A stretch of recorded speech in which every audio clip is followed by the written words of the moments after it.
আজি খাম হাঁহৰ লগত কোমোৰা। এয়া হৈছে হাঁহ মাংস 1 কেজি। ইয়াত মছলা দিছে, এইটো হৈছে মিট মছলা। আৰু এয়া হৈছে কোমোৰা আৰু আলু। এয়া হৈছে টেঙা আৰু পিঁয়াজ, নহৰু আৰু আদা। এয়া মিঠাতেল। ইফালে কেৰাহী পাতি থোৱা আছে। এইটো দিয়া হৈছে, এইটো কি মছলা? কাশ্মীৰী মিৰ্চ পাউডাৰ,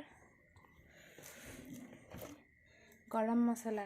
তাৰমানে গোটেই মছলাখিনি ইয়াৰ লগত দি সানি ল'ব। আৰু এইটো হৈছে ধনিয়া পাউডাৰ। আৰু এয়া পিঁয়াজ দিছে, পিঁয়াজ 3টা কাটি লৈছিলোঁ।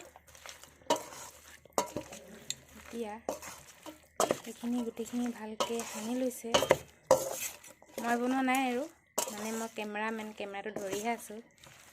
এয়া হৈছে মোৰ মা, আজি ৰান্ধনি। আজি বুলিয়ে নহয়, সদায় ৰান্ধে। আজি কেমেৰা সন্মুখত ৰান্ধনি। তেল কিনো দিয়ে আকৌ। বা মাংসটো বৰ তেলি হৈছে দেই, বহুত তেল আছে। সেইকাৰণে লৈ লৈছোঁ এইফালে কাজিৰঙা। পিঁয়াজ দিছে,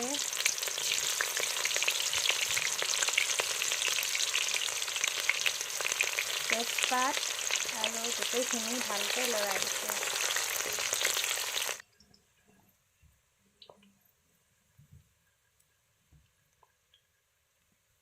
এতিয়া দিছে মাংসখিনি। ৱাও, গাহৰি মাংস নিচিনা।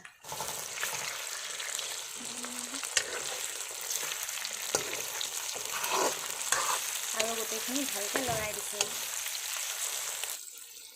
এয়া নিমখ, আকৌ লৰাইছে।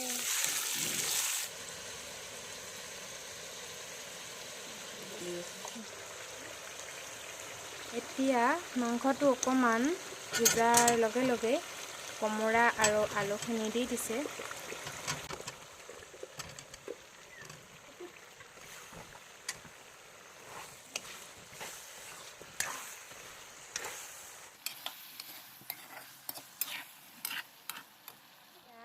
হৈছে আৰু ৱা, কি মজা মজা গোন্ধ ওলাইছে।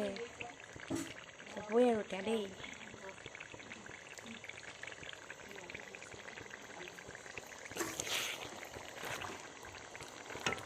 অলপ বাকী আছেগৈ। কোমোৰাটো প্ৰায় হৈ গৈছে। আৰু আলুটো চাওঁচোন।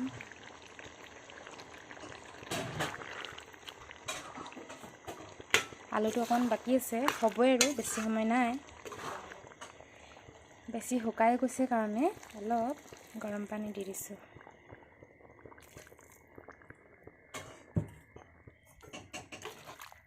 মাংসটো গলি গৈছে।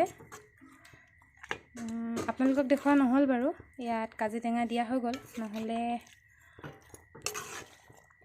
নাথাকিবগৈ মাংস, এডোখৰ খাবলৈকে নাপামগৈ। সেইকাৰণে কাজি টেঙাটো দি দিলোঁ আগতীয়াকৈ।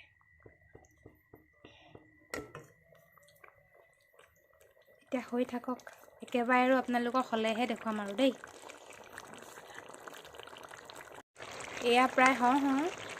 এতিয়া দি দিব আদা নহৰু, বাটি থোৱা আদা নহৰুকণ দি দিব। আৰু হ'লে আৰু তেতিয়াহ'লে এই ভিডিঅ'টো এইখিনিতে সামৰণি মাৰিছোঁ। আৰু কেনেকুৱা পালে জনাব। আৰু আপোনালোকেতো ভাতটো নাপায়, আমিহে পাম ভাতটো। কিন্তু দেখিবলৈনো কেনেকুৱা হৈছে মাংসকণ, সেইটোকে জনাব। তেতিয়াহ'লে আজিৰ ভিডিঅ'টো ইমানতে সামৰিলোঁ। আকৌ এটা নতুন ভিডিঅ' লৈ পুনৰ আহিম।